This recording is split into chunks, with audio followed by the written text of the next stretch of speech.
많은 학자와 대부분의 문학평론가는 판타지 전체를 무시해도 좋다고 생각합니다. 하지만 이탈로 칼비노, 가브리엘 가르시아 마르케스, 그리고 주제 사람하고 같은 작가들을 보면 우리의 허구 서사가 깊은 강물처럼 느리고도 육중하게 한 방향으로 흘러가는 게 보입니다. 그리고 그 방향은 판타지를 소설의 핵심 요소로 다시 포함시키는 방향이에요. 아니면 이렇게 표현할까요? 소설이란 쓸 때나 읽을 때나 상상력의 행위다 라고요. 판타지는 결국 가장 오래된 서사 방식이며 가장 보편적인 서사입니다. 소설은 경험 없는 사람에게 자기와 다른 사람들을 이해하는 최고의 수단을 제공합니다. 아니, 소설이 경험보다 훨씬 더 좋을 수도 있어요. 소설은 감당할 수 있는 크기에 이해할 수 있는 허구인 반면 경험이란 그냥 사람을 뭉개고 지나가서 수십 년 후에야 그게 어떤 일이었는지 이해할 수 있기 때문입니다.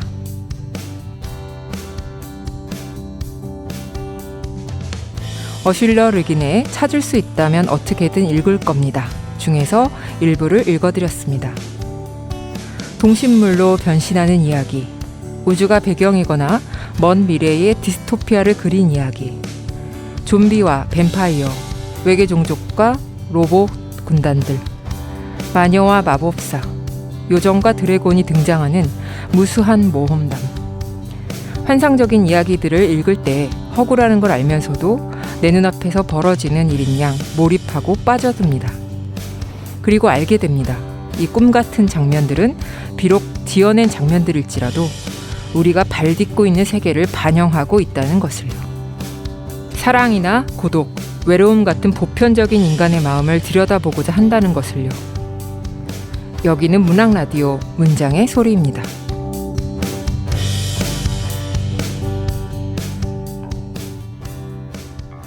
안녕하세요. 문장의 소리 DJ 시인 이영주입니다. 무더운 여름이 한창입니다.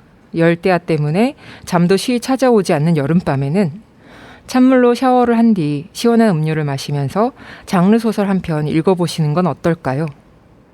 등골이 오싹해지는 호러소설, 꿈의 세계로 데려다줄 판타지 소설, 무한한 우주로 뻗어나가는 SF 소설을 추천합니다. 새 책을 낸 작가를 모시고 작품을 둘러싼 다양한 이야기를 들어보는 시간, 지금 만나요. 오늘은 특별히 장르 특집으로 함께합니다. 흥미진진하고 상상력 가득한 이야기들이 넘치는 책장을 넘기며 저희 이 무더운 여름을 함께 나눠봐요. 정보라, 서윤빈, 성순아 세 분 작가님들 모셨습니다. 어서 오세요. 반갑습니다. 반갑습니다. 저는 한국과학소설작가연대 대표 정보라입니다. 네, 반갑습니다. 저는 이제 막 SF 소설을 쓰기 시작한 성순아라고 합니다. 안녕하세요. 한국과학문학상에서 루나로 이제 등단하게 된 서윤빈이라고 합니다. 반갑습니다. 네, 먼저 정보라 작가님에 대해서 소개를 해드리면요. SF와 환상문학을 쓰기도 하고 번역하기도 하셨고요. 중편 호로 제3회 디지털 작가상 모바일 부문 우수상을, 단편 씨앗으로 제1회 SF 어워드 단편 부문 본상을 수상하셨습니다. 최근에는 2022년 북커상 최종 후보에 선정되시면서 한국 문학에 놀라운 족적을 남기셨습니다. 지은 책으로는 붉은 칼, 문이 열렸다, 죽은 자의 꿈 등의 장편 소설과 여자들의 왕, 저주토끼, 그녀를 만나다, 씨앗, 왕의 창녀 등의 중단편 소설집이 있습니다. 네, 그리고 서윤빈 작가님은 단편 소설 루나로 제5회 한국과학문학상 대상을 수상하시면서 작품 활동을 시작하셨습니다. 성순아 작가님은 단편 소설 신께 서는 아이들로 제5회 한국과학문학상 가작을 수상하시면서 작품 활동을 시작하셨습니다. 네, 세 분 작가님들 모두 2022년 상반기를 되게 바쁘게 보내셨을 것 같은데요. 나중에 돌이켜보면 특별한 한 해로도 기억되실 것 같습니다. 요즘 어떻게 지내고 계세요? 정보라 작가님부터 먼저. 예, 저는 마감을 하고 번역을 하고 데모를 하고 그러면서 지내고 있습니다. 네, 서윤빈 작가님. 저는 마감이 들어오기를 기다리고 그러면서 막연하게 소설을 쓰고, 그리고 어쨌든 한국 청년들의 이제 이리 치이고 저리 치이는 현실 속에서 취업을 준비해야 하나, 여러분들께 앞으로도 사랑받는 작가가 될 수 있을까 고민하면서 청탁을 기다리고 있습니다. 네, 또 네, 저는 지금 한 달 동안 연희문학 창작촌에 잠깐 들어가 있는데요. 그 창작촌에서 여름을 이제 제가 난생 처음으로 혼자 나고 있는데 이상하게 올해가 유난히 더 더운 것 같고 그래서 그 약간 혼자 나는 계절에 조금씩 적응을 하면서 지금 네. 이 계절을 보내고 있습니다. 연희문학 창작촌에 권혜영 소설가님도 들어가 계신다고 합니다. 가끔 만나서 담소를 나누시면 좋지 않을까 싶네요. 네. 제가 세 분을 모시고 이제 이야기를 하다 보니까 양력이나 이런 것들이 굉장히 길게 느껴질 수도 있는데 세 분 함께 이야기를 나눠야 돼서 어쩔 수 없을 것 같아요. 오늘은 정보라 작가님 부커상 후보작이었던 소설집 저주토끼, 그리고 제5회 한국과학문학상 수상작품집의 소설 중에서 서윤빈 작가님과 성순아 작가님의 작품인 루나, 신께서는 아이들을 이렇게 위주로 이야기 나누어 볼 텐데요. 지금 제 앞에 놓인 이 두 권의 책은 세 분 작가님들께도 각별하게 다가오실 것 같아요. 먼저 한국과학문학상은 김초엽, 천선란, 황모가 같은 작가들을 배출한 국내 최고의 SF 소설 공모전이다, 이렇게 알고 있는데 서윤빈, 성순아 작가님은 처음 수상 연락을 받으셨을 때 무엇을 하고 계셨는지, 또 그때의 상황과 소감을 여쭈어도 될까요? 사실 저는 조금 어이없으실 수도 있는데 일을 닫고 있었어요. 일을 닫고 있는데 갑자기 연락이 와서 안녕하십니까, 그 서윤빈 씨 되시나요? 서윤빈 작가님 되시나요? 였나? 하여튼 연락이 와서 제가 읍이라고 대답을 했던 걸로 기억을 합니다. 알겠습니다. 네. 그래서 대답을 어떻게 하면서 그래도 좋은 소식이겠지? 라고 생각을 하면서 얘기를 들어보니까 운 좋게도 대상 연락 소식이어서 황급히 입안을 헹구고 이제 정결하게 자세를 고쳐 앉고 이제 대화를 나눴는데, 네. 그래서 이제 당시에는 좀 경황이 없어가지고 이게 된 게 맞나, 내가 잠이 덜 깬 상태에서 양치를 하다가 환청을 들은 게 아닐까 하는 생각을 했는데 이메일까지 받아보니까 좀 실감이 났던 것 같아요. 그래서 내가 그렇게도 내 얘기하는 거를 좋아하는 사람이었는데 이제 들어줄 사람이 조금은 생겼구나. 네. 그래서 약간 안심을 했던 것 같습니다. 공허하게 이제 혼자서만 아무도 들어주지 않는 이야기를 하지 않게 된 것이 감사했습니다. 그래서 네. 근데 이렇게 조용조용하고 네. 이 뭐랄까 온건한 바이브로 말씀을 드리는 게 더 좋은지, 아니면 좀 통통 치고 텐션을 높이는 게 더 좋은지. 네, 그거는 제 마음이죠. 그런가요? 그러면은 저는 DJ님만 믿고 이 온건한 흐름 속에 몸을 맡기도록 하겠습니다. 네, 아니 통통 튀어주시면 더 좋고요. 그런가요? 네. 네, 알겠습니다. 주변에 저희 그 후배 작가들도 전화가 왔을 때 다 보이스 피싱인 줄 알았다는 얘기도 있더라고요. 자, 성순아 작가님은 어떠셨어요? 네, 근데 저도 제가 모르는 번호로 오는 전화를 잘 안 받는 편이어서 그때 마침 제가 코로나가 한창 심할 때라 줌을 하고 있었어요. 다른 일 때문에. 근데 그때 070으로 심지어 전화가 와서 어머. 이건 당연히 스팸이다 하고 안 받았는데 이제 조금 한 2시간 정도 지난 후에 같은 번호로 또 전화가 오더라고요. 근데 사실 그런 수법이 되게 많아서 안 받으려고 하다가 근데 같은 날에 같은 번호로 이렇게 연달아서 전화 오는 건 좀 이상하다 싶어서 전화를 받았는데, 그때 이제 저도 저한테 성순아 작가님이세요라고 편집자님이 여쭤보셨을 때 제가 필명을 썼다는 걸 잊어버리고 아니라고 할 뻔했어요.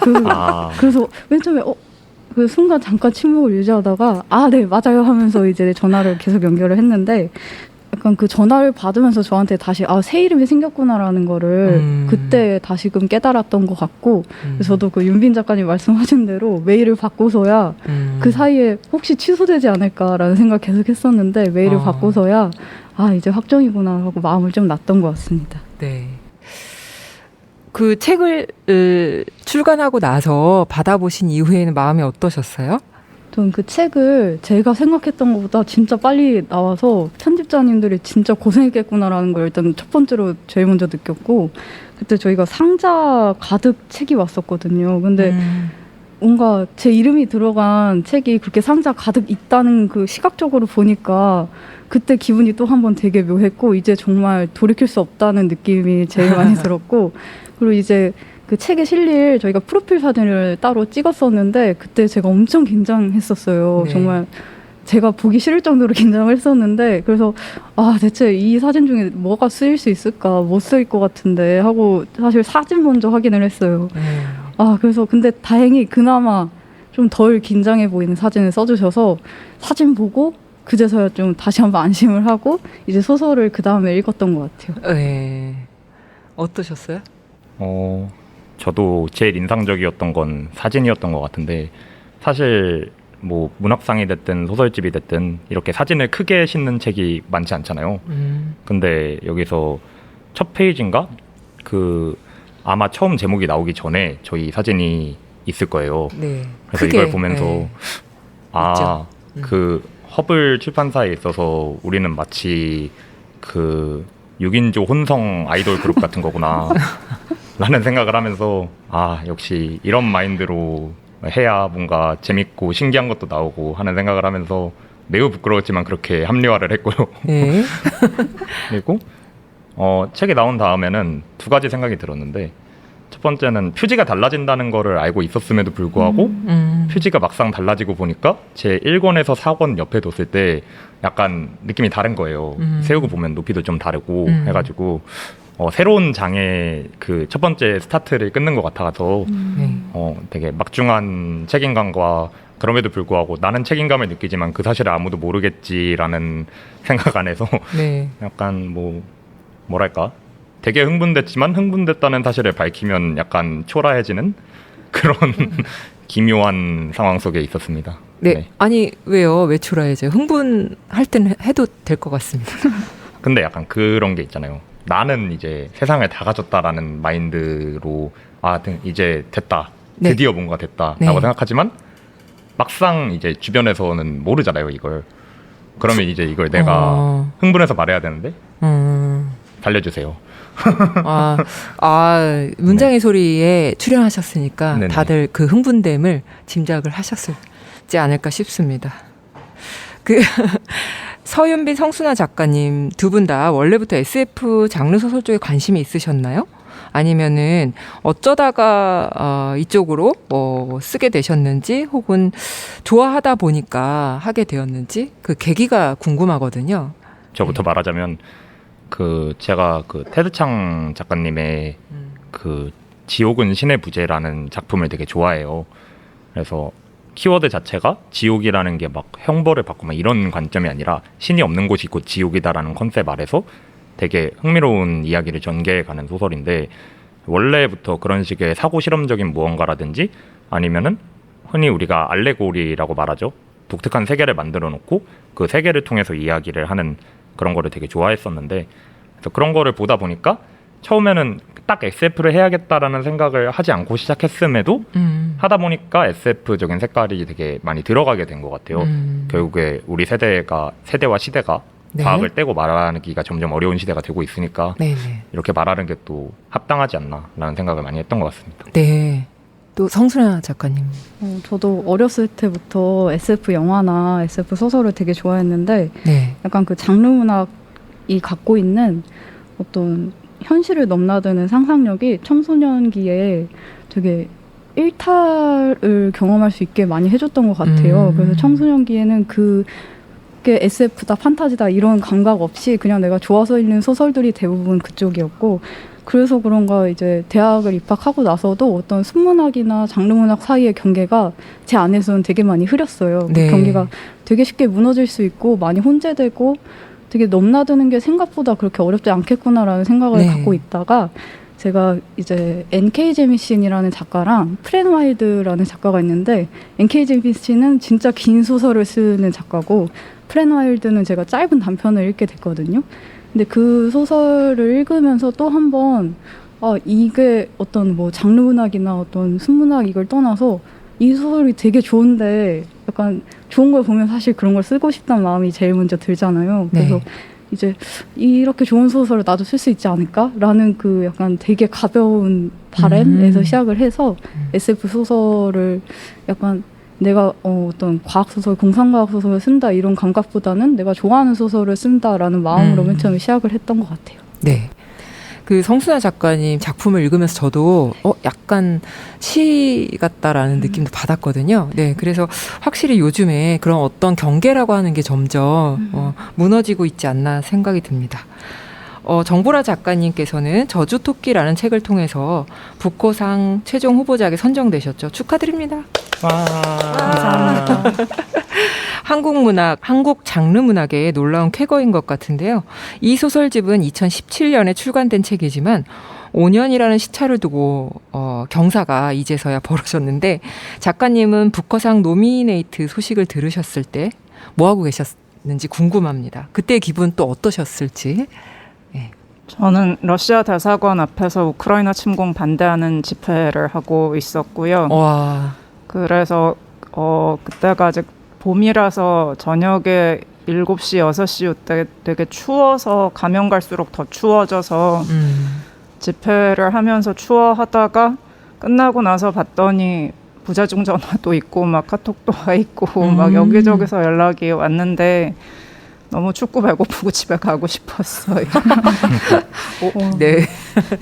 놀라운 아이러니인데 저주토끼가 영어로 번역되기까지의 과정도 궁금한데요. 안톤 허 번역가님과의 인연은 어떻게 이어지시게 된 건지, 또 마침 이번에 작가님과 함께 북커상 후보로 올랐던 박상영 작가님의 대도시의 사랑법, 그 책도 같은 분의 번역이라고 들었거든요.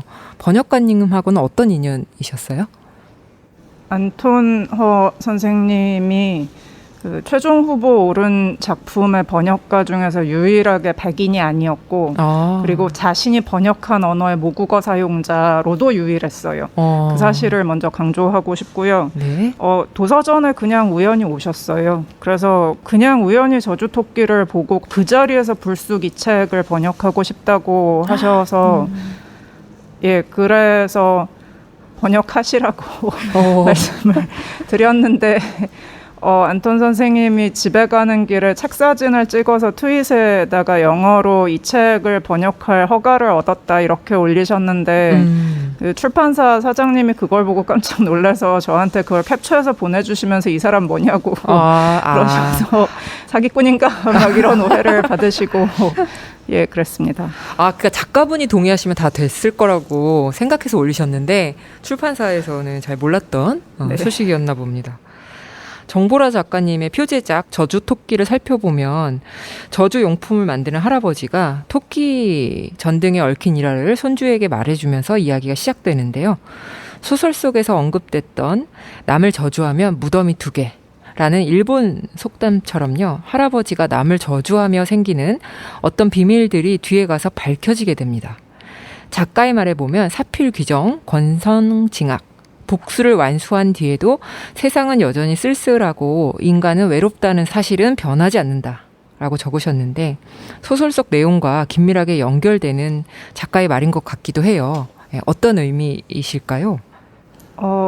편집장님은 뭔가 통쾌한 복수의 이야기라고 생각해서 그런 작품을 뽑아서 모으신 것 같은데요. 저는 복수해야 하는 일이 처음부터 아예 안 생겼으면 좋겠어요. 부당한 상황이나 부조리한 일들을 겪고 나서 아무리 잘 해결이 됐더라도 그런 일들을 겪었다는 사실하고 그 일을 해결하기 위해서 누군가 애쓰고 신경 쓰고 혹은 해결하는 과정에서 또 피해를 입고 이런 일들을 겪어야만 해결이 될까 말까 하기 때문에 네.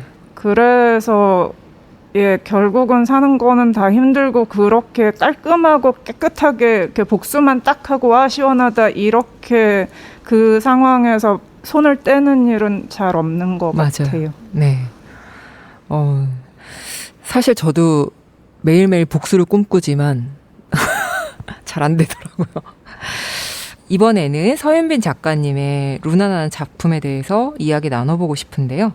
바닷속에서 물질하는 해녀들을 우주로 데려오셨는데 고모 대신에 선의 활동복을 착용하고 자명 대신에 우주 유영을, 해산물 대신에 우주 광물을 캐게 하는 그 설정과 상상력이 매우 놀랍습니다.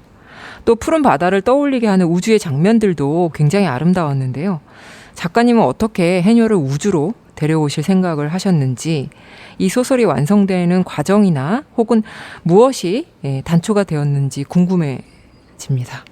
네.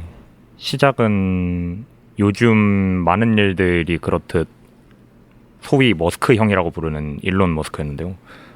이제 스페이스X 계획 중에서 엄청나게 많은 수의 인공위성을 띄워가지고 전 세계를 뭐 데이터망으로 연결을 하자라는 계획이 있어요. 지금도 실행 중인지는 제가 정확히 모르겠습니다만.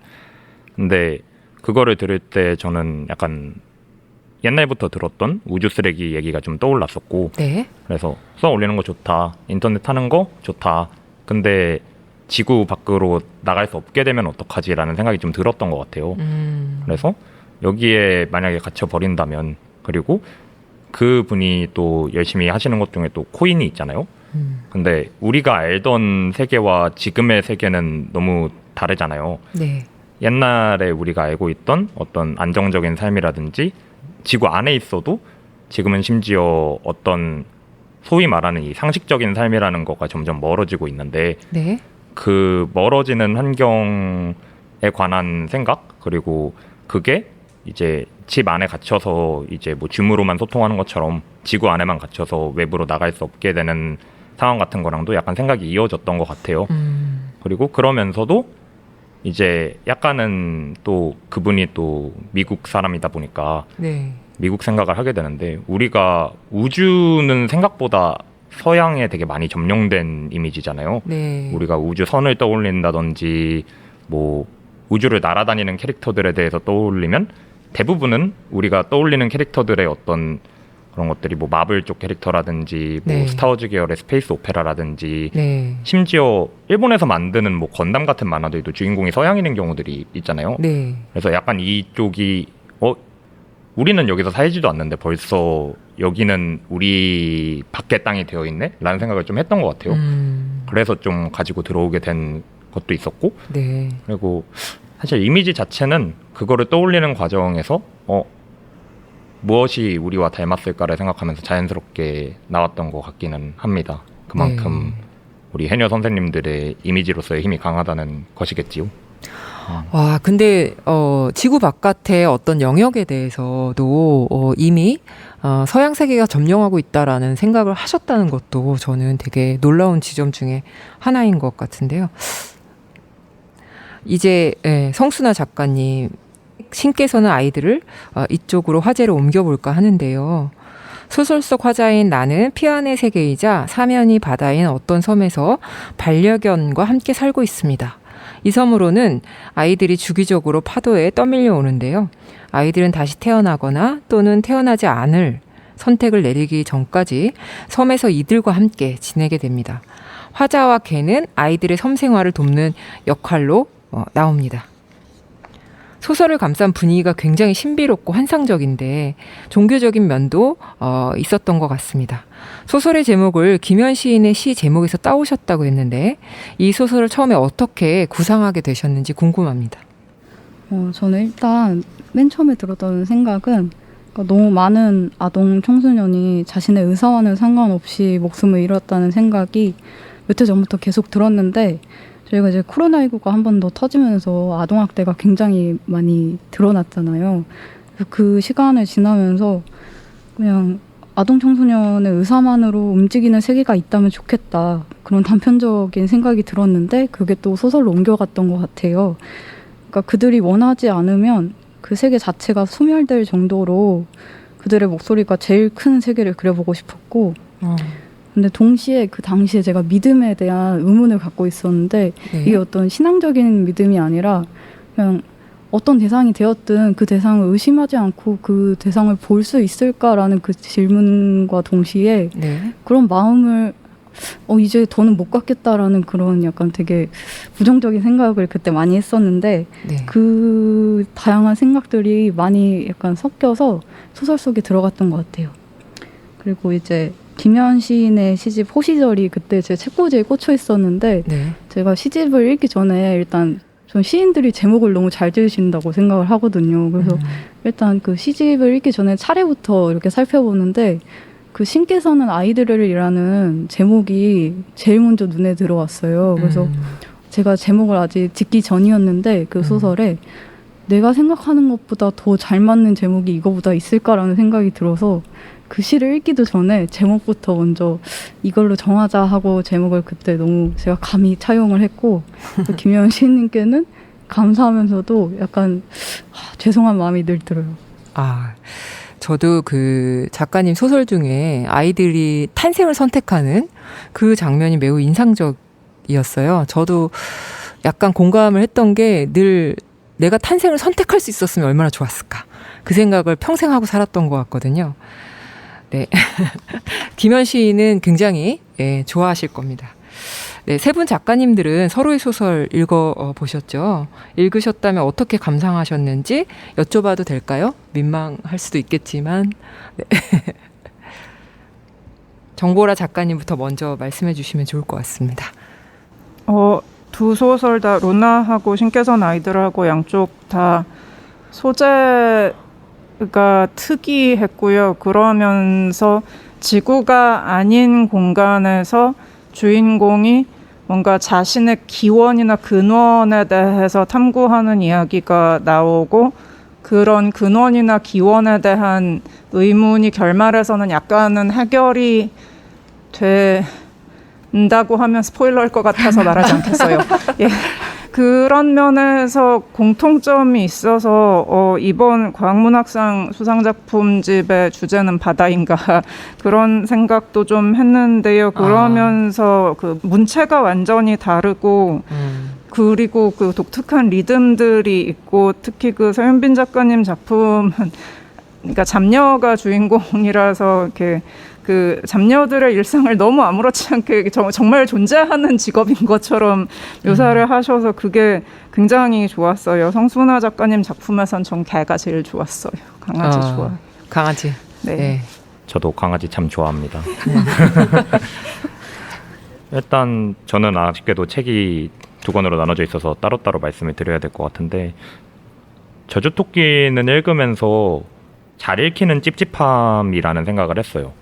뭐 유감스럽게도 아까 좀 말씀을 해버리셔서 그 좀 그렇게 돼버리기도 했는데 근데 이제 읽으면서 다른 이야기들도 그렇고 저주토끼도 그렇고 끝이 어떻게 보면은 서스펜스나 일반적인이라고 해야 될까요? 어쨌든 장르 소설이 응당 가지고 있어야 되는 장치에 되게 충실하게 가면서도 보통은 이제 우리가 장르 소설을 장르 소설이라고 부르는 이유는 장르 소설이 어쨌든 1차적으로 집중하는 게 의미보다는 재미에 조금 더 방점이 강하게 찍혀 있기 때문이라고 저는 생각해요. 어쨌든 제일 중요한 건 재미라고 생각하기 때문에. 네. 근데 이제 그런 관점에서 재미를 위한 이야기의 구조라든지 장치들을 충실하게 활용하고 문장 같은 경우에도 당연히 그런 장치들이 작동을 잘 하려면 잘 읽히는 단문 위주의 문장이고 가독성이 좋아야 하고 그런 것들이 있는데 그러면서도 그 안에서 이제 단순히 기호적인 깜짝 놀람이나 서스펜스가 아니라 되게 뭐랄까 상징의 구조들을 되게 잘 만드시고 그리고 그 안에서 드러나는 것들이 단순히 사실은 그랬더라가 아니라 네. 생각해 볼 만한 지점들을 많이 던진다는 게 좋은 소설이었다고 생각을 하고요. 네. 그리고 신께서는 아이들은 저는 읽으면서 약간 백색 공간이라 그래야 되나? 네. 그런 이미지가 좀 떠올랐어요. 네. 약간 크로키 같은 거 색을 입히지 않은 어떤 되게 단촐한 그림인데 그 그림 안에서 인물들이 되게 그 끊어지고 이어지는 선처럼 걸어다니고 움직이고 하는 느낌? 그래서 배경이 극도로 단순화되어 있기 때문에 목소리도 잘 들리지 않고 네. 인물들도 희미한 듯 하지만 행위들이 결정적으로 포착이 되는 어떤 그런 되게 조용한 세계가 떠올라서 흔히 이제 시적이라는 말로 잘 요약들 해주신 것 같은데 뭐랄까 비어있지만 꽉 차 있는 그런 느낌이었던 것 같습니다. 네, 되게 동양적인 평이 나왔네요. 네. 또 성순아 작가님. 네. 저는 일단 정보라 작가님의 저주토끼 이 소설집을 하루 만에 읽었어요. 여기에 10개의 어떤 짧고 긴 그런 단편 소설들이 실려 있는데 그럼에도 불구하고 소설이 모두 약간 되게 유기적으로 연결되어 있다는 느낌을 좀 많이 받았고, 그게 저주토끼의 저주에 쓰이는 물건일수록 예쁘게 만들어야 하는 법이다라는 문장과 계속 그 소설들이 어떤 궤를 같이 하더라고요. 그러니까 모든 소설들이 어떻게 시작과 동시에 인물들한테 되게 날카로운 뭔가가 갑자기 불쑥 개입을 당하고, 그래서 그걸 읽는 사람 입장으로는 이 날카로운 걸 빨리 빼주고 싶은데 이게 점점 진짜 얇고 긴 어떤 바늘 같은 것이라서 계속 파고 들어오는 거를 읽는 사람까지 느끼게 되더라고요.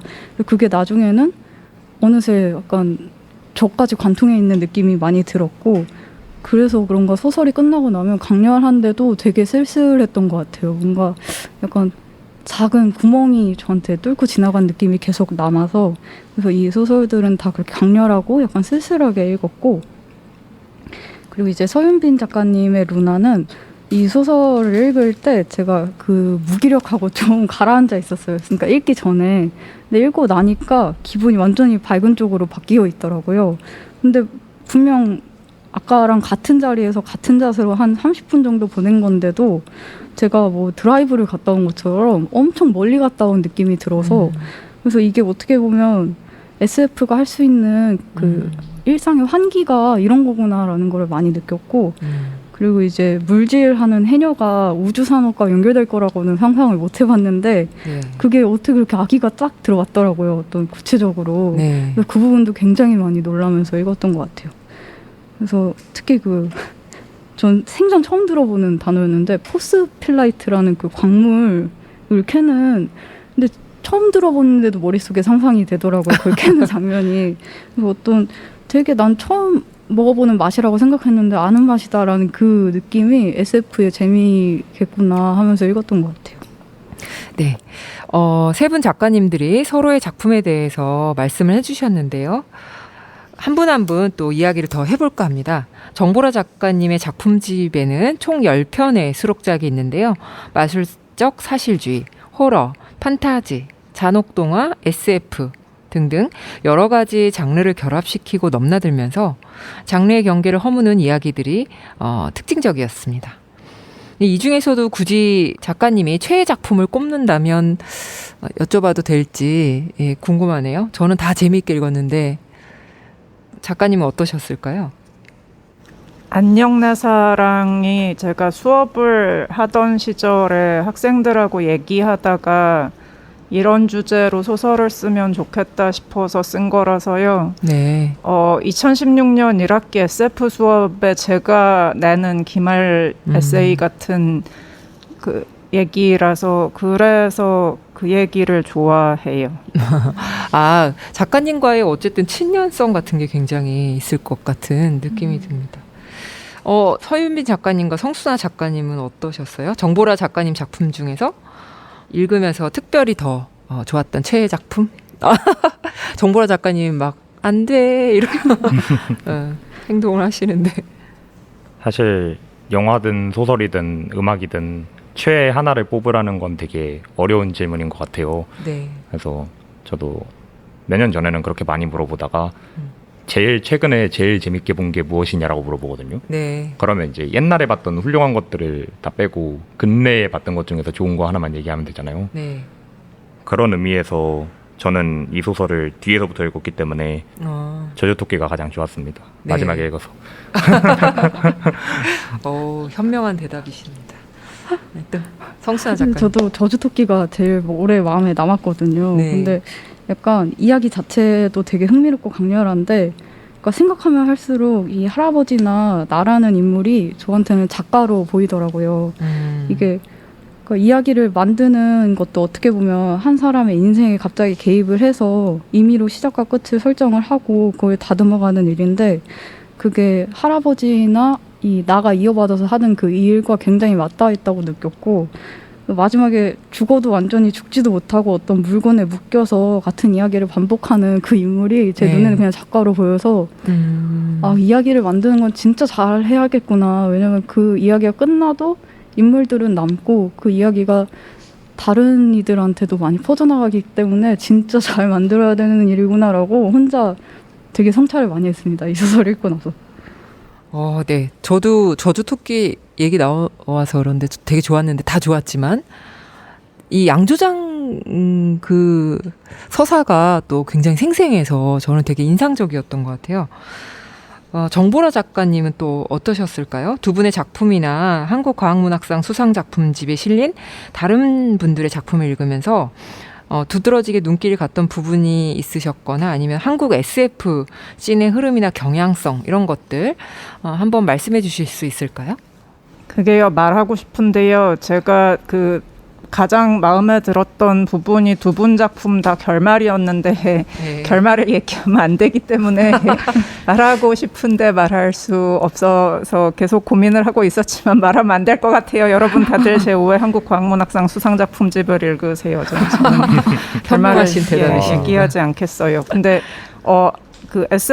한국 SF의 최근의 흐름이 제가 5년쯤 전에 처음 SF 문학상 심사를 하게 됐는데요. 그때부터 멸망이나 종말이나 이런 얘기들이 좀 많았는데요. 최근에 한 2, 3년 사이에 특히 팬데믹 이후에 가속된 것 같아요. 한국 문학에서 종말이나 죽음 이후나 종말 이후의 세계나 다 멸망하는 얘기나 이런 게 정말 많아져서 좋은 작품들은 정말 많은데 멸망이 눈앞에 있으니까 굉장히 강렬한 작품들이 많이 나오는데요. 근데 이 작품만 남기고 죽으면 어떡하지? 그런 이렇게 실존적인 위기를 느끼고 있습니다. 네.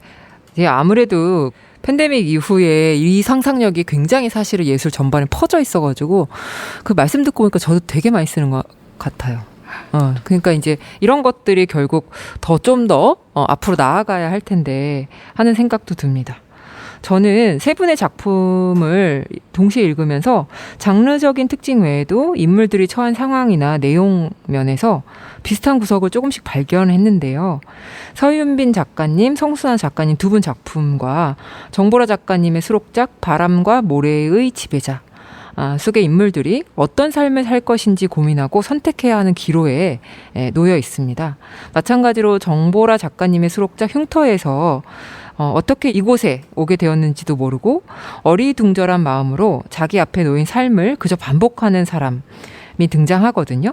이 또한 서윤빈, 성순아 두 분 작가님들의 작품 속에 나오는 인물들이 처해 있는 상황하고도 좀 맞닿아 있다 이런 생각이 들었어요. 이런 인물들을 쓰게 된 이유나 효과가 있으실까요? 정보라 작가님부터 간단하게 말씀해 주시면 좋을 것 같아요. 아까 성순아 작가님이 아동학대 말씀을 하셨는데요. 흉터가 그런 걸 생각하면서 쓴 이야기인데요. 학대를 당하는 피해자는 어린이인 경우에는 자기가 왜 이런 삶을 살아야 되는지 어째서 이런 고통을 겪어야 되는지 이해를 못하면서 그냥 사는 게 다 고통인 거잖아요. 네. 그래서 거기에서 탈출하는 이야기를 쓰고 싶었는데 주인공이 어린이이기 때문에 어른인 경우에 가지고 있는 삶의 경험이라든가 혹은 학력 같은 사회적인 자원이라든가 금전적인 자원이라든가 행정의 어떤 지원을 받을 수 있다 이런 지식이라든가 이런 게 전무한 상태이기 때문에 거기에서 탈출해도 앞으로 살기가 되게 막막할 것 같아요. 그런 상황을 현실이 아닌 방식으로 묘사하고 싶었어요. 바람과 모래 지배자에 나오는 것처럼 누가 어디에서 살 것이냐, 지구에서 인간으로 살 것이냐, 아니면 여기서 나와 같이 인간이 아닌 존재로 살 것이냐, 그렇게 딱 물어보면 좋을 텐데 세상은 그렇지 않기 때문에 네. 네, 그렇습니다. 네. 또 두 분 작가님도 말씀을 좀 해주시면 좋을 것 같은데요. 저 같은 경우에는 그런 생각을 했어요. 이 소설에서, 그러니까 루나에서 제일 중요한 장치 중에 하나는 루나라는 책이잖아요. 네네. 그러니까 결국 루나의 삶이라는 게 그 책 안에 나와 있는 내용과 똑같을 수도 있고 다를 수도 있고 구체적인 측면에서 차이는 있지만 전체적으로 똑같을 수도 있고 여러 가지 가능성을 내포하고 있는데 여기에 대해서 제가 답을 내리면 안 되니까요. 근데 그런 것처럼 사실 우리의 삶이라는 거 안에서 우리가 결정할 수 있는 요소가 얼마나 많을까에 대한 생각을 많이 했던 것 같아요. 이 소설을 쓰면서. 그래서 사실 루나가 떠나는 걸 결정하든 떠나는 걸 결정하지 않든 정확하게 알고 결정하는 거는 아니라는 생각도 저는 들거든요. 맞을 수도 있지만 아닐 수도 있잖아요.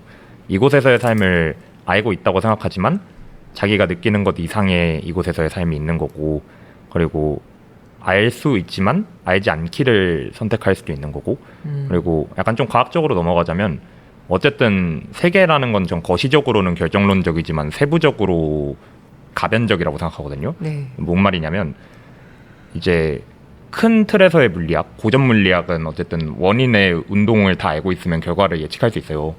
근데 이제 흔히 요즘 얘기하는 양자역학은 미시 세계까지 들어가면 그 작은 운동들을 우리가 정확하게 아는 건 불가능하다라고 하거든요. 네. 그럼 큰 틀에서 움직이는 거는 이미 운명처럼 다 결정이 돼 있을지라도 각각 개인이 생각하는 것, 믿는 것, 선택하는 사소한 것들, 비록 우리가 큰 줄기를 바꿀 수는 없더라도 그 안에서 작은 지류를 내거나 조금 머뭇거리거나 몇 바퀴씩 맴돌거나 하는 게 그게 인간에게 주어진 몫일 수도 있다는 생각을 조금 하기 때문에 그런 좀 양자역학적인 관점에서 루나는 양자역학이다 라고 하면 안 되겠죠? 하여간 그런 생각을 했습니다. 네.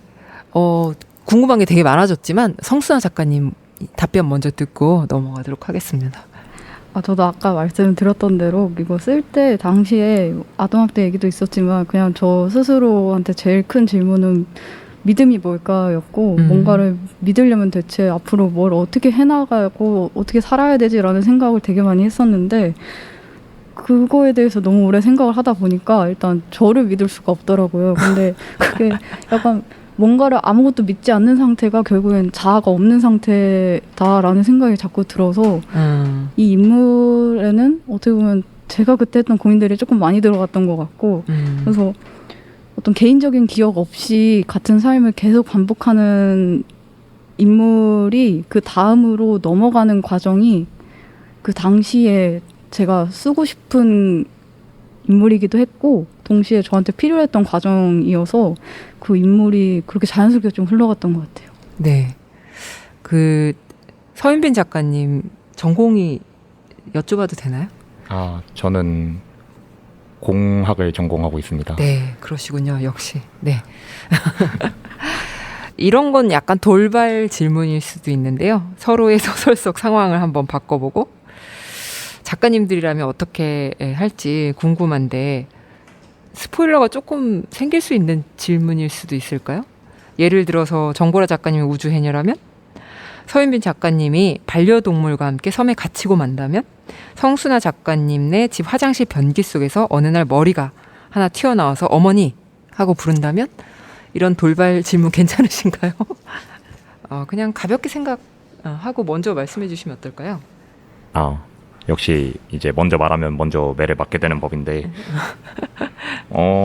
저는 그 이제 순백과 무음의 세계에 들어가서 그렇게 있게 된다면 글쎄요. 사실 그 세계가 그 많은 선택지가 존재하는 세계라는 생각은 안 들기는 해요.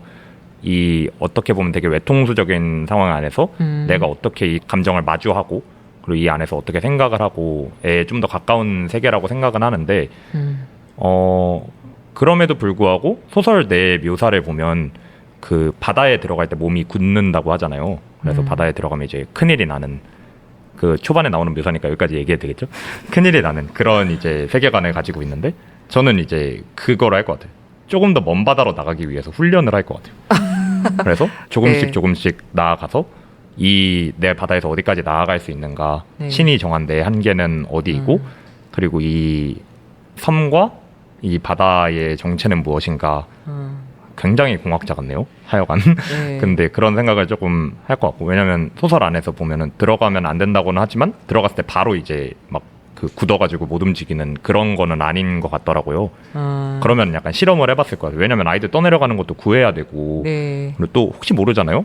그러니까 약간 바다에 들어가는 어디까지 담가보는 그런 선택을 했을 것 같습니다. 네. 약간 운동 좋아하시나요? 운동을 좋아하진 않는데 춤을 조금 춥니다.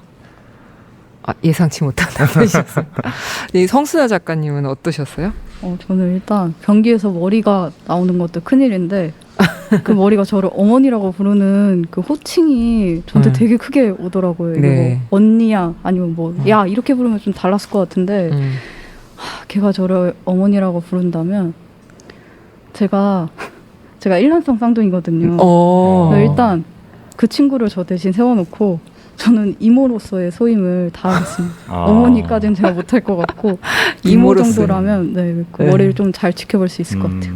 아니 저도 이 부분을 보고 약간 그 탄생에 대한 어떤 생각을 많이 했는데 어머니라고 하는 게 이제 변기에서 머리가 나오는 거잖아요. 그러니까 이 탄생의 지점이라고 하는 것과 인간이 인간을 존재를 낳는다는 것 이런 것에 대한 고민을 많이 하게 한 부분이었는데 지금 말씀하신 걸 들으니까 네, 또 저도 그런 생각이 듭니다. 정보라 작가님이 우주 해녀라시면 어떨까요? 저기 변기에서 뭐 나오면 락스 뿌리세요.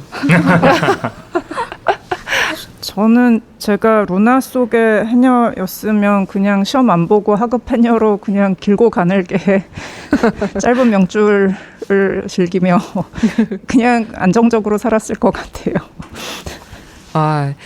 확실히 우주 그 묘사가 약간 그 아름다운 묘사가 바다의 어떤 이미지랑도 좀 겹치면서 매우 상징적으로 탁월하다는 생각이 좀 들었습니다. 그 독자들의 반응도 검색해 보시죠. 모니터 하시고 뭐 인상 깊었던 리뷰나 독자 반응이 있으실까요? 정보라 작가님은 폭발적이실 것 같은데 먼저 말씀해 주시면 좋을 것 같긴 합니다. 저는 안톤 선생님이 다 모니터링을 하시고 저는 전혀 안 하고 있는데요. 안톤 선생님이 폴란드인 독자 두 분한테서 재회가 폴란드를 정말 잘 묘사했다는 감상을 저한테 전달해 주셨어요. 그래서 내가 폴란드 있을 때 공부를 열심히 했지 막 이러면서 자랑스러워했습니다. 또 성순아 작가님 어떠셨어요? 저는 평이 그렇게 많지 않은데 제가 제일 기억에 남는 리뷰는 제 소설이 모래 같다고 하시더라고요. 어떤 모래 같은 질감이라서 다 읽고 나서 그 모래 약간 바스락거리게 남는 그런 느낌 있잖아요. 그런 감각으로 남았다는 리뷰를 읽고 나서 쓸 때는 전혀 생각하지 못했던 부분들인데 그게 되게 다른 감각으로 독자한테 전해지는구나를 처음 느껴서 그 말이 굉장히 오래 남고 저도 약간 그 뒤로 자꾸 제 소설 읽고 나면 모래가 생각이 나서 이것도 되게 신기한 경험이다. 내가 썼는데 다른 분이 오히려 더 잘할 수도 있겠구나라는 생각도 많이 했어요. 네. 또 서현민 작가님은 어떠셨나요? 사실 저는 제가 막 적극적으로 찾기에는 너무 부끄러워가지고 적극적으로 찾지는 않는데 가끔 이제 편집자님들 만나거나 아니면은 제가 작가라는 사실을 아는 극소수의 지인들을 만날 때 평을 좀 전해 듣곤 하는데 그때 들으면은 약간 그런 얘기를 많이 들었던 것 같아요. 약간 상상이 잘 돼서 좋았다. 마지막에 좀 슬펐다. 뭐 이런 얘기들을 하는데 얘기 들으면서 들었던 생각이 어느 정도 결에 있어서 사람들이 내 소설을 따라가면서 읽어주는구나라는 지점이 되게 기뻤던 것 같아요. 그러니까 저는 제가 좀 책을 제멋대로 읽는 편이라 그런지 사람들도 제멋대로 읽는 측면이 있다라고 생각을 했는데 그래도 되게 작가를 많이 배려하면서 읽어주시더라고요. 부족한 면이 있어도 약간 그래도 작가가 이렇게 썼겠지. 약간 조금 미묘한 것들이 있어도 이런 의도와 이런 이미지겠지 하고 약간 최대한 긍정적으로 읽어주시는 선한 분들이 많아서 아직은 세상이 살만하다라는 감정을 느꼈습니다. 네. 그 독자들 리뷰 앞으로 더 많아지시고 사랑 더 많이 받으실 거라고 믿습니다.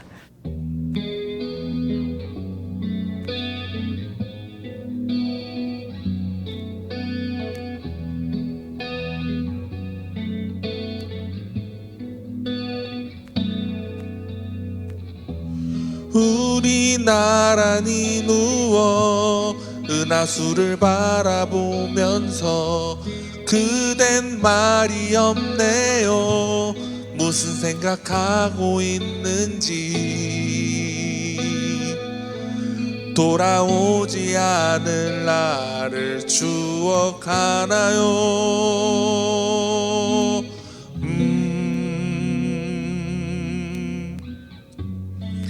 우리에게 다가오지 않은 내일을 두려워하나요? 지나버린 시간도 찾아오지 않은 시간도 모두 잊어버리고 지금만을 느껴보아요. 누구에게도 차마 얘기한 적 없었던 작은 비밀 하나 말해 줄까요? 문장의 소리. 오늘 문장의 소리 정보라, 서윤빈, 성순아 작가님과 함께 장르 특집으로 함께하고 있는데요. 귀한 분들 한자리에 모이신 만큼 이제 장르 소설에 대해서 심도 깊은 이야기를 나눠보고자 합니다. 정보라 작가님께서는 현재 한국과학소설작가연대에서 대표를 맡고 계시다고 들었는데요. 어떤 단체인지 소개를 좀 부탁드려도 될까요? 한국과학소설작가연대는 과학소설을 쓴다는 직업을 가지고 있는 작가들의 모임이고요. 현재 저까지 64명이 현재 속해 있고요. 저희 과학소설작가연대에 가입을 하시려면 장편 SF 소설을 한 편 이상 출간하셨거나 혹은 단편 SF 소설을 4편 이상 발표하셨거나 아니면 SF 문학상에서 상을 타셨거나 그런 자격 요건을 가지고 계셔야 하는데요. 5회 한국과학문학상을 수상하신 작가님 중에서 한 분은 이미 가입을 하셨고요. 또 다른 한 분은 이제 저희가 월말에 가입 처리를 하기 때문에 지금 승인을 기다리고 계시고, 다른 한 분께는 제가 영업을 하려고 기회를 엿보고 있습니다. 아, 네. 혹시 두 분 가입하셨어요? 그 기다리고 있다는 사람이 저인 것 같네요. 얼른 하세요. 네. 정보라 작가님은 이번에 현대문학 7월호의 장르문학 특집 스페셜 에디터로 참여를 하셨는데, 현대문학은 순문학을 대표하는 월간 문예지잖아요. 이제는 순문학과 장르문학을 구분짓는 것이 더 이상 의미가 없다, 이런 생각이 들기도 합니다. 하지만 한편으로 장르소설 즐기시는 분들 사이에서는 장르소설 내적으로 지켜야 할 공식과 법칙, 그리고 기술 같은 것이 있다 라고도 제가 들었는데, 장르에 대한 개념이 아직 명확하지 않으신 분들을 위해서 설명을 좀 부탁드려도 될까요? 사실 현대문학 7월호하고 8월호하고 2번 장르 특집 여름 내내 해주실 거예요. 그래서 7월호에 10편, 8월호에 10편 이렇게 해서 20명의 작품 20편이 2달에 걸쳐서 실릴 예정이고요. 예, 많은 관심 부탁드립니다. 와, 만감부. 보통은 장르문학이라고 하면은 서양에서는 18세기 말 19세기 중후반까지 발달한 로맨스 소설, 호러 소설이 제일 먼저 나왔고요. 18세기 말에 나왔고, 추리소설하고 SF소설은 19세기 중후반 정도에 발달하기 시작했고요. 그리고 한국을 포함한 아시아에만 있는 장르 소설로는 무협이 있는데요. 제가 무협을 잘 모르고, 저는 그 식민지의 지식인이기 때문에 서양 문학만 열심히 배워서 죄송합니다. 로맨스 소설 같은 경우에는 사회적인 지위라든가 재산도 사회적인 지위죠. 뭐 계급이라든가 이런 면에 있어서 극단적으로 차이가 나는 두 명의 주인공이 그 사회적인 장벽을 뛰어넘어서 사랑에 꼴이 나는 이야기가 대충 로맨스 소설의 공통적인 줄거리고요. 네. 호러 소설은 초자연적인 방식으로 죽음에 대한 공포를 불러일으키는데, 전통적인 고딕 호러 소설은 그 주인공이 이게 나한테 정말 실제로 일어난 일인지 아니면 내가 환각을 보거나 꿈을 꾼 것인지를 결정하지 못하는 상태에서 작가도 작품도 독자한테 그걸 명확하게 알려주지 않고 그냥 이게 어떻게 된 거지? 그러면서 끝이 나요. 그리고 추리소설은 중산층이라는 그 태생적인 계급이 아니고 본인들의 지식과 능력으로 일자리를 얻어서 자기 아버지나 할아버지와는 다른 직업을 본인이 선택해서 그 직업으로 자신의 삶을 일구어가는 계급이 나타나면서, 그 계급은 태생적인 권력이 없기 때문에 귀족과는 달리, 그래서 사회적인 법 체계가 자신들의 삶을 뒷받침하고 보호해 주기를 바라는 그 마음에서 생긴 발달하게 된 장르라고 하는데요. 보통은 범죄 사건이 일어나고, 그러니까 수수께끼가 있고요. 그 범죄가 어떻게 해서 일어나게 되었는가, 그 수수께끼가 있고 피해자가 있고 그 사건을 파헤치는 탐정이 있어요. 그 세 가지 요소가 있으면 추리소설이 성립이 됩니다. 그리고 과학소설에 대해서는 여러 가지 정의가 있는데요. 제가 가장 좋아하는 정의는 아이작 아시모프가 말한 과학기술의 발달이 인간의 삶과 상호작용하는 이야기, 인간의 삶을 과학기술의 발전이 어떻게 변화시키는가 하는 이야기라는 정의를 저는 가장 좋아합니다. 네.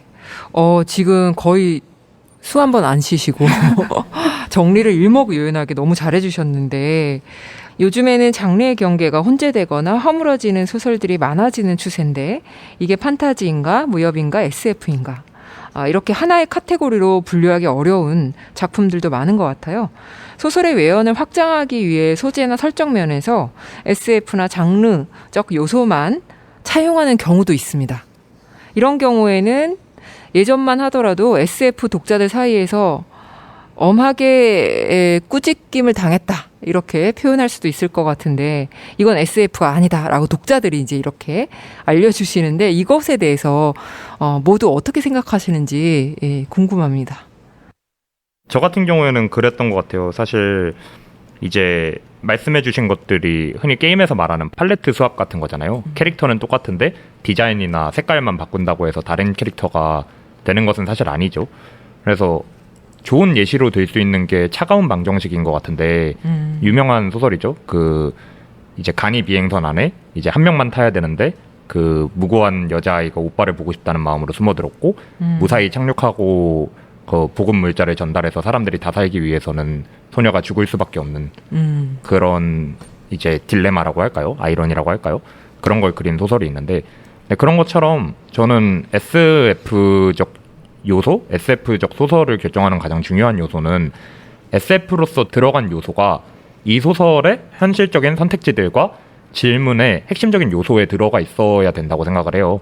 예를 들면은 뭐 옛날에 김승국 선생님이 SF 쓰신 게 한 편 있는데 그런 것들도 보면 미래 사회가 나오고 그 미래 사회 안에서 주인공들이 살아가는데 그게 인물의 캐릭터성과 어떤 전체적인 분위기에는 영향을 미치지만 그게 핵심적인 질문을 이제 관통한다던가 아니면은 현실적인 제약 조건들, 소설의 이야기가 갈 때는 제약과 이제 장애물과 그런 것들이 필요하잖아요. 그런 갈등의 핵심적인 역할을 하고 있지는 않거든요. 아쉽게도 김동호 선생님께서 이제 SF 전문가는 아니셨다 보니 네. 정말 훌륭하신 제가 세상에서 가장 존경하시는 분이지만 어쨌든 그런 것처럼 이제 그 어떤 요소를 가져올 때 그리고 그게 꼭 과학적이냐 아니냐 하는 게 중요하다기보다는 거기에서 파생되는 어떤 논리적이고 과학적인 요소들이 이야기에 어떻게 영향을 미치고 있나라는 사실이 제일 중요한 것 같아요. 네. 근데 그런 의미에서는 SF가 긍정적인 방향으로 많아지고 있다라고도 충분히 해석할 수 있을 것 같습니다. 네. 떨리네요. 교수님께서 어떻게 들으실지. 정보라 교수님이요? 네. 저도 굉장히 긴장이 되는데 저는 아까 말씀드렸던 대로 제가 독자였을 때는 사실 그 경계가 그렇게 뚜렷하거나 확연하지가 않았어요. 그래서 사실 SF 소설을 쓸 때도 그 독자의 자세가 어느 정도 조금 배어 들어가 있었고 근데 이제 진짜 다양한 작가들이 다양한 글을 쓰다 보니까 어떤 정의 그 자체가 소설이 되는 경우가 점점 없어진다고 생각을 해요. 그래서 뭔가 저도 감히 제가 막 얘기를 해보자면 SF 소설이라는 게 결국엔 그 작가가 어떤 소설 내에서 세계관을 그려놨을 때 그 세계관의 규칙이나 그 논리가 작가 안에서 굉장히 뚜렷하고 그 소설에서 시작과 끝이 논리와 규칙과 작가의 그 목소리가 확연하고 그 내에서 잘 마무리가 된다 싶으면 SF라고 사실 저는 생각하거나 또 그렇게 읽기도 하고 쓰기도 하거든요. 네. 근데 저 굉장히 긴장이 되네요. 네. 다들 정보라 작가님 눈치를 보고 계신 것 같은데. 방금 열광을 해주셔가지고. 네. 정보라 작가님이 마무리해 주시면 좋을 것 같습니다. 근데 제가 아까 말씀드렸듯이 장르 소설이 로맨스나 호러를 보면 1780년대, 90년대 생겼고 유럽의 경우에 제가 무협은 잘 모르는데요. 나관중의 수호지 같은 거는 한 700년 됐거든요. 그리고 서양에서 최초의 SF라고 간주하는 소설이 메리 셸리의 프랑켄슈타인인데요. 네. 그것도 200년이 조금 넘었어요. 1818년 정도 작품이니까 200년쯤 됐어요. 그러면 200년에서 700년쯤 썼으면 이제는 다 뒤섞어도 될 때가 되지 않았을까요? 이제는 쓰고 싶은 대로 쓰면 되는 것 같아요. 네. 지금 말씀을 들으니까 저도 생각해보면 굉장히 많이 접하고 있어요. 뭔가 문화를 접할 때 사실은 SF적인 요소를 굉장히 많이 접하고 있기 때문에 이제는 경계가 없어졌다라고 봐야 되지 않나 싶습니다. 이 서윤빈 작가님의 소설 루나에서 스타니스와프 램의 소설 솔라리스가 오마주처럼 나옵니다. 그러고 보니 마침 같은 작가의 다른 소설을 정보라 작가님께서 번역을 하셨는데 이것도 재미있는 우연인데요. 그렇다면 작가님들이 요즘 재미있게 읽으신 SF 문학이 있다면 혹은 이 여름에 읽기 좋을 장르 소설이 있다면 한 권씩 추천을 부탁드립니다. 성순아 작가님께서 먼저 말씀해 주시면 좋을 것 같아요. 네, 저는 일단 NK 재미신 아까 말씀드렸던 NK 재미신 작가의 부서진 돼지 시리즈 총 3권짜리 책이 있는데 그 책을 제가 작년 여름에 이게 황금가지에서 번역이 돼서 3권이 번역이 됐는데 작년 여름에 한창 더울 때 읽었었어요. 근데 당시에 그때 제가 집에 에어컨이 망가져서 진짜 너무 더웠는데 그 책을 놓을 수가 없는 거예요. 제가 마지막 시리즈인 석조 하늘을 읽고 있었는데 진짜 그 책만 보면 지금도 땀이 날 것 같은데 너무 더운데 이 책을 끝까지 읽고 싶은데 이게 정신력으로 버틸 수 없는 더위여서 제가 그냥 그 책을 들고 카페에 가서 다 읽었던 기억이 나서 여름 하면 사실 그 책이 제일 먼저 떠오르고 그냥 짧게 줄거리를 그냥 스포일러 안 되는 선에서 말씀을 드리면 이 대지를 다루는 기운을 가진 어떤 새로운 종족들이 살고 있는 세계관이고 저희 현실과는 완전히 다른 세계관인데 그 대지를 다루는 힘을 가진 중요 여자 인물들의 모녀 이야기인데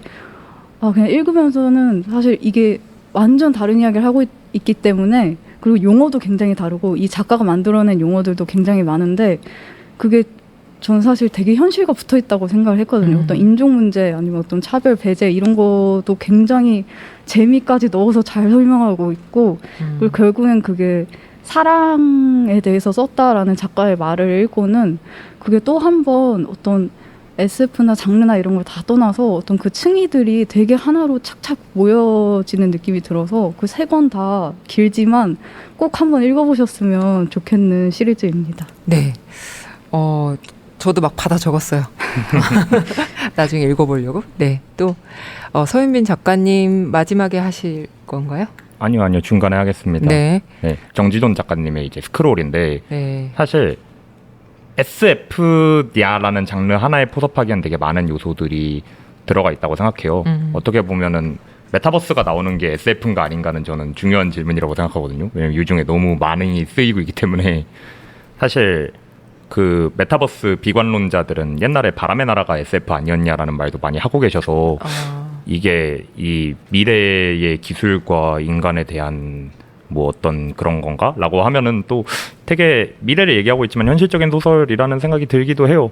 근데 이제 결국에는 가상세계와 그 가상세계 안에 있는 사람들과 그 안에서 이제 살아가는 사람들, 뭐 그 안에서 이제 일하는 직원들, 이런 사람들의 얘기가 나오면서 정준원 작가님이 이제 건축이냐 혁명이냐 시절부터 꾸준히 보여주던 그런 기조인 어떤 어떻게 보면 시스템주의자라고 할까요? 아니면은 뭐 메커니즘주의자? 뭐라고 해야 될지 모르겠지만 하여간 그런 심바이오틱스가 왔다 갔다 하면서 어떤 세계를 정보적으로 그리려고 노력을 하는데 그런 식의 시도를 저는 언제나 응원을 하는 편이고 제가 어쩌면 공대생이라서 그럴 수도 있어요. 그런 이제 지식적인 서술에 열광을 하는 것들이.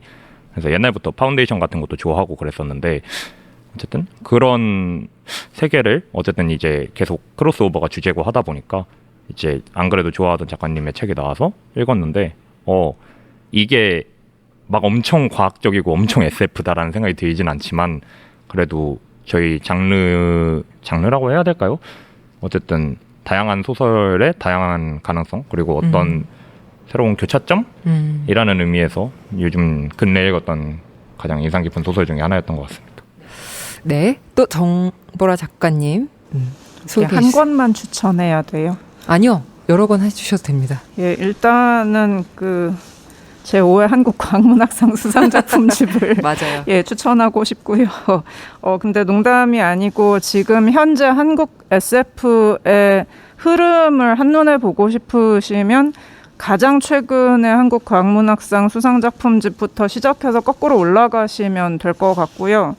그리고 한국 SF 작가들의 작품도 다양하고 그 내용도 다양하고 소재도 다양해서 뭐라고 한마디로 말씀드리기가 좀 힘든데요. 그런 다양한 이야기들을 이렇게 하나씩 곶감 빼먹듯이 골라서 보시고 싶으시면 우리의 신호가 닿지 않는 곳으로라는 로켓 발사 앤솔러지가 있어요. 이게 그 누리호 발사하기 직전에 나왔는데요.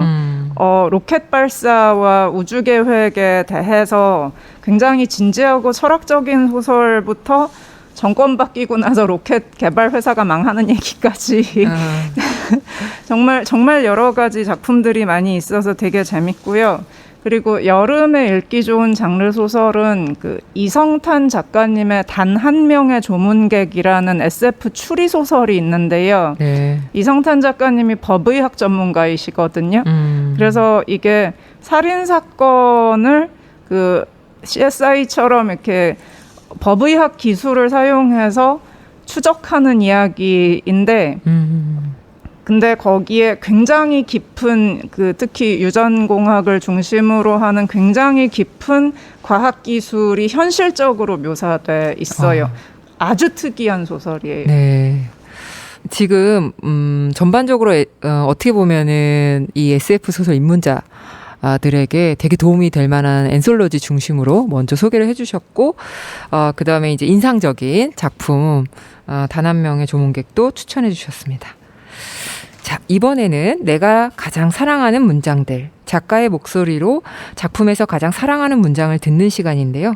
어떤 문장들을 가져오셨을지 먼저 정보라 작가님의 목소리로 들어보겠습니다. 낮에 땡볕은 인정사정이 없었고 초원에서 태어나 자란 공주는 뜨거운 모래 속을 오래 걷는데 익숙지 못했다. 걷다 보면 금방 지쳤고 더운 모래 속에서 쉬어도 기운을 차릴 수 없었기 때문에 황금 배에 도달하기까지 시간이 오래 걸렸다. 허공에 뜬 배의 바로 아래에 이르러서 공주는 배의 그림자 속에서 조금 쉬며 숨을 돌렸다. 햇볕에 달구어진 모래와 공기는 여전히 뜨거웠지만 그래도 머리 바로 위에 떠있는 배의 그림자 속은 조금이나마 시원했다. 궁궐을 나와 지평선까지 절대 가깝지 않은 거리를 걸어와서 처음으로 찾아낸 그늘이기도 했다. 쉬면서 기운을 차리고 나서 공주는 어떻게 해야 배에 올라갈 수 있을지 궁리하기 시작했다. 황금 배는 공중에 뜬 채로 조금씩 흔들리고 있었다. 주변에는 닷도 사슬도 아무것도 없었다. 찬란한 황금 배는 공주가 그렇게 어쩔 줄 모르고 망연히 바라보는 사이에 당장이라도 흔들거리며 지평선 저 너머로 사라져버릴 것만 같았다. 그때 황금 톱니바퀴가 끼리끼리 큰 소리를 내며 움직이기 시작했다. 네, 이 문장을 낭독해 주신 이유가 있으실까요?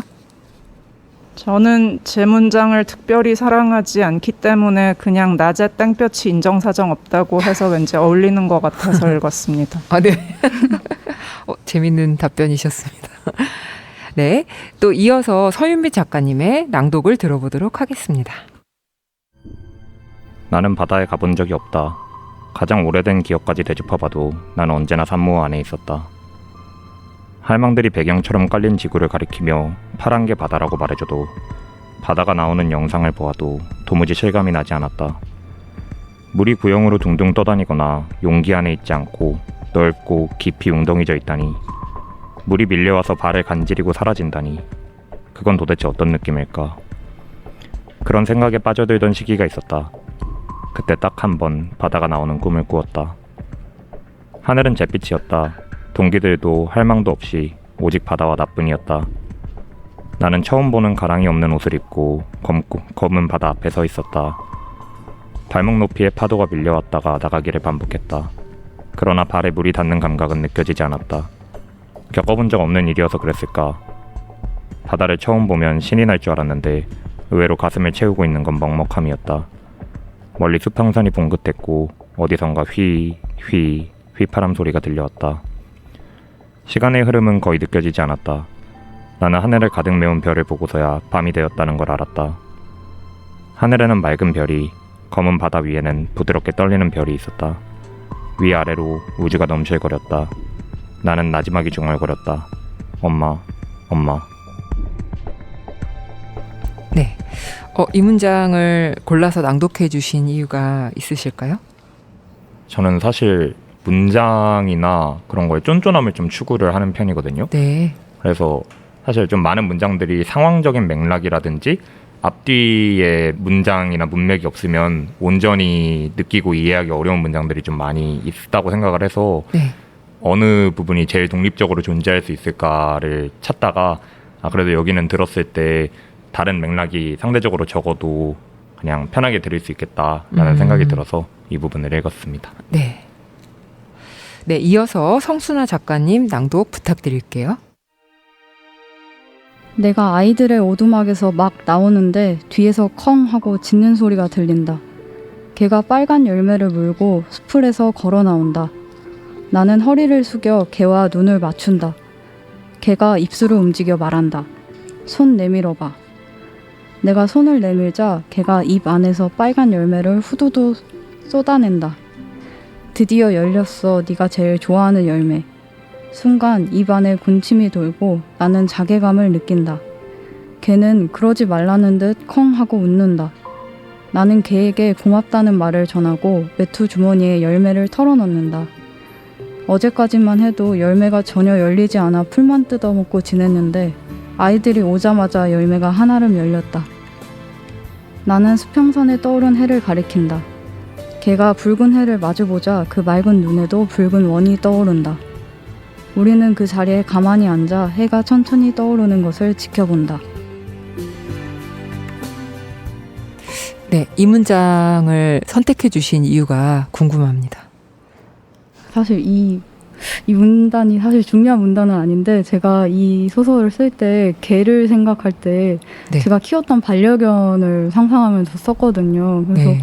이 문단을 읽고 있으면 그냥 제가 그 친구랑 약간 해가 뜨는 걸 보는 기분이 들어서 제가 개인적으로 되게 아끼는 곳이라서 읽게 되었습니다. 네. 새 작가님의 다음 작품? 또 어떤 이야기일지 궁금해지는데요. 앞으로의 계획에 대해서 간단하게 말씀해 주시면 좋을 것 같아요. 서윤빈 작가님부터 말씀해 주시면 좋겠습니다. 저희가 책이 나오고 알라딘에서 뭐 알라딘 특별관 진행한다고 차기작에 대해서 뭐 말을 해달라고 해서 거기다가는 이제 태권도 이야기를 쓸 거라고 적어놨었는데 네. 태권도 SF를 쓸 것이다. 근데 일단은 처음에 단편집이 아마 내년쯤에 나오게 될 것 같은데 그 단편으로 태권도 SF를 쓰는 거는 쉬운 일이 아닌 것 같다는 생각이 약간 들었어요. 왜냐면 약간 무협적인 요소를 살리고 싶었기 때문에 물론 쓸 수 있겠지요. 쓸 수 있겠지만 그때 생각하고 있던 목표도 그렇고 그 이 소설을 통해서 약간 태권도 SF를 접목시킨다는 그거 자체가 아니라 이거를 통해서 어떤 뭐랄까요? 잘 되면 IP적 확산 같은 거를 이제 그런 거에 단초가 뭘까를 고민해보고 싶었기 때문에 약간 이거는 장편에 대한 이야기가 될 것 같고 지금 당장 생각하고 있는 거는 요즘에 거기에 좀 빠져 있습니다. 약간 기괴한 세계와 무해한 아이들이라고 해야 될까? 기괴한 세계의 무해한 아이들이라는 키워드에 빠져 있는데 그래서 세계가 어디까지 아름답고 기괴해질 수 있는지를 좀 실험을 해보고 있거든요. 그래서 또 어떤 이 미친 세계가 나올지 이제 지켜봐 재밌겠는데요? 주시면 좋을 네. 것 같습니다. 네. 또 성순아 작가님. 네, 저도 일단 내년에 꼭 단편 소설집을 내는 게 목표고요. 네. 그러려면 많이 써야 될 텐데 그래서 일단 지금 제가 생각하고 있는 소설은 이제 외계인에 대해서 한번 꼭 써보고 싶어서 근데 이제 외계 행성에 같이 살던 친구가 자기는 지구에서 살겠다고 마음먹고 지구에 왔는데 네. 이제 이 주인공은 그 친구를 어떻게든 외계 행성으로 같이 돌아가려고 분투하는 이야기를 꼭 써야 합니다. 네. 재밌겠는데요? 네. 네, 기대됩니다. 또 정보라 작가님은 어떠실까요? 제가 재작년에 포항 남자하고 결혼해서 포항에서 살게 됐는데요. 그래서 그 포항에서 해양수산물 3부작을 썼어요. 그래서 그 포항 송도 해변을 배경으로 해서 상어를 마지막으로 세 번째로 쓰겠다고 몇 달 동안 말만 하다가 지금 썼고요. 그랬더니 이제 포항하면 고래지 그러면서 여기저기서 고래도 써라. 해산물 리퀘스트가 들어오기 시작. 전복도 써야 된다. 뭐 김, 뭐 멸치, 새우, 뭐 별 얘기가 다 나오고 있어서 다른 써야 되는 게 많긴 한데요. 고래를 써야 되나 하고 있습니다. 고래 노인과 바다를 뛰어넘는 소설이 나올 것 그런 같습니다. 노인과 바다 같은 거 아니고요. 예. 네, 감사합니다. 머쓱. 나중에 소설 굿즈로 멸치 같은 거 주면 좋겠다. 전복 전복은 더 좋네요. 근데 비싸요. 그러면은 책값이 너무 네. 모두 세 분의 작가님 다음 작품 기대가 됩니다.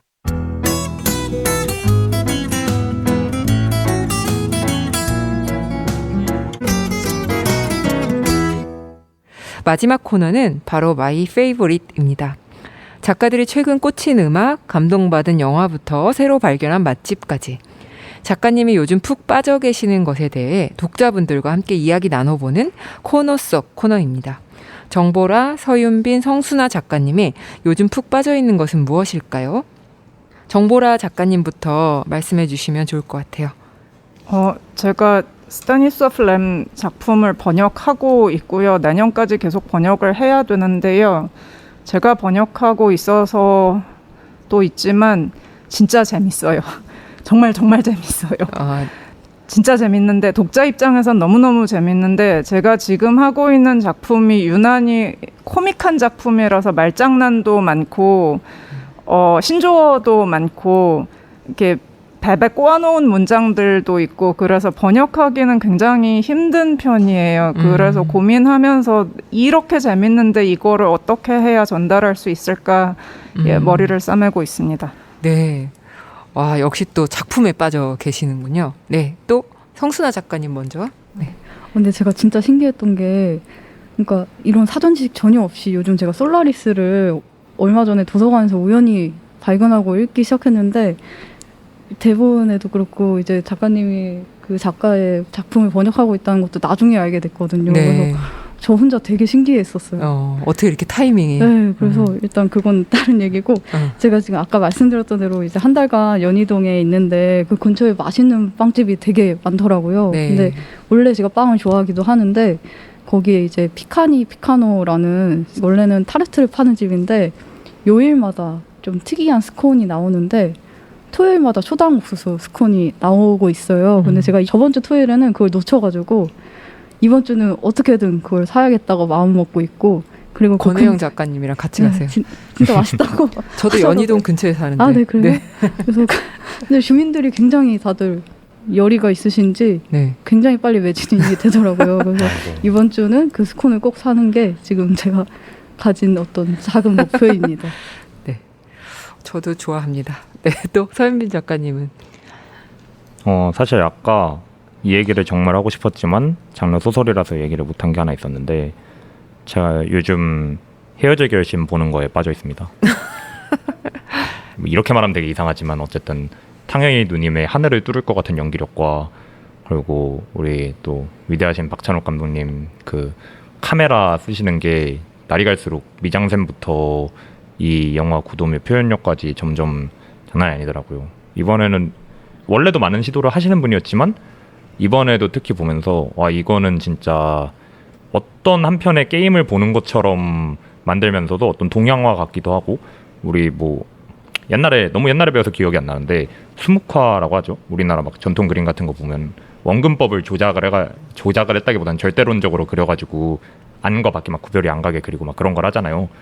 그런 거 같은 기법을 영화 안에서도 시도를 하고 그리고 정말 영화 하시는 분들께는 실례일 수 있으나 저는 소설가이기 때문에 한 편의 소설 이상으로 깊이 있는 장면과 장면 하나가 그 몇 페이지보다도 더 많이 말을 하는 어마어마한 장면들이 많았고 무엇보다도 이제 그 탕웨이 누님 이 미친 연기 미친 연기와 이제 근 한 몇 년 이내에 본 적 없던 그 어마어마한 이 플라토닉 러브 그 어마어마한 플라토닉 러브를 보면서 이 영화는 정말 미친 영화다라는 생각을 했고요. 그거 외에는 한동안 글 쓰느라 못 봤던 밀린 웹툰 열심히 보고 있습니다. 제가 웹툰의 열렬한 추종자라서 언젠가는 스토리 작가 같은 거 한번 해보고 싶네요. 네, 알겠습니다. 네, 이제 아쉽지만 세 분을 보내드려야 할 시간인데요. 오늘 함께해 주신 소감 어떠셨을까요? 앞에서 못다한 이야기 있으면 덧붙여 주셔도 좋을 것 같습니다. 사실 제가 좀 더 일찍 다녔으면은 정보라 작가님과 말씀도 좀 몇 마디 더 나눠보고 할 수 있었을까 싶긴 하지만 어쨌든 네. 그러고 좀 더 저희가 이제 안면이라도 트고 조금 더 친해질 수 있었으면 좋았겠다라는 생각을 하고 있고, 그런 의미만큼 끝나고 더 많은 얘기 나눌 수 있었으면 좋겠고요. 한가하시다면 제발 한가하시길 바라고. 그리고 오늘 녹화하면서 저는 되게 조촐할 줄 알았는데 역시 제가 아르코 여기 베니에 타락을 와본 적이 없어서 그런지 사이즈를 좀 간과한 것 같아요. 정말 많은 분들과 많은 사랑과 애정과 노력과 시간 약속과 여러 가지가 버무려져서 이 방송이 진행되고 있는 것 같은데 여러분 모두 수고하고 고생해 주셔서 정말 정말 감사하고요. 모자란 사람입니다만 어쨌든 여러분들이 이 시간이 지루하지 않고 복된 시간이 되기를 바라면서, 이러면 너무 마치는 것 같으니까 성순아 작가님께 바통을 넘기겠습니다. 네. 네, 성순아 작가님도 말씀해 주세요. 저도 좀 일찍 올 걸 하는 생각을 좀 많이 했고, 그리고 근데 이제 정보라 작가님도 그렇고 서현빈 작가님 그리고 이제 이영주 시인님 얘기를 많이 들을 수 있어서 되게 좋은 시간이었고, 오기 전에는 되게 긴장을 많이 해서 제가 사실 할 말을 진짜 다 적어왔거든요. 근데 네. 되게 편안하게 만들어주셔서 그냥 그거를 무작정 읽기보다 그냥 제가 말을 할 수 있게끔 그런 분위기를 만들어주셔서 이제 여기 계신 분들한테 너무나 감사드리고, 네. 그리고 앞으로 제가 쓰는 SF 소설 정말 열심히 쓸 테니까 이제 많은 분들이 또 다 많이 다가갔으면 좋겠다는 생각을 하고, 그리고 저도 독자로서 또 정보라 작가님 작품도 서현민 작가님 작품도 이영조 시인님 시도 열심히 읽도록 하겠습니다. 네. 또 마지막으로 정보라 작가님. 7월 16일에 서울 퀴어문화축제에서 그 전국 장애인 차별철폐연대하고 장애여성 공감하고 다 같이 성소수자 여러 단체들과 함께 빗속에서 행진을 하셨고요. 그리고 지금 현재 비정규직 노동자, 하청 노동자, 불안정 노동자분들이 서울과 거제와 구미와 동탄과 여러 곳에서 살아남기 위해서 싸우고 계세요. 그래서 차별금지법이 제정됐으면 좋겠어요. 감사합니다. 네. 와, 마무리를 이렇게 정치적 발언 매우 중요하거든요. 네, 감사합니다. 문장의 소리 장르 특집으로 지금까지 정보라, 서윤빈, 성순아 작가님 함께했습니다. 이제 마칠 시간인데요. 저는 DJ 이영주였고요. 다음에 찾아뵙겠습니다. 감사합니다. 감사합니다. 문장의 소리는 청취자 여러분과 늘 함께합니다.